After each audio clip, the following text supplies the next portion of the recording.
পালং শাক, শসা, পটল, আদা, ক্যাপসিকাম, এটাও ক্যাপসিকাম, আর আছে নোটে শাক,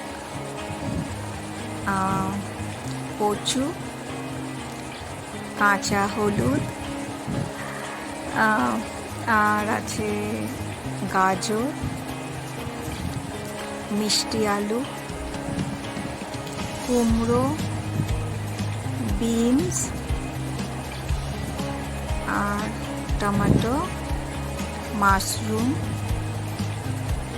আর আছে একটা লেটুস,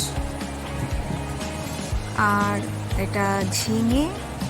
মোটামুটি ভেজিটেরিয়ান হওয়ার প্রস্তুতি পর্ব। এটা ব্রোকলি, টক দই, দুধ, আর আছে brown bread, green tea, refined oil, আর এদিকে ওটস। মোটামুটি সবই হেলদি। আর এই হলো আমাদের খাদ্য তালিকা। আর সঙ্গে রয়েছে টোফু। এটা ফার্স্ট টাইম ট্রাই করছি, বেশ ভালো।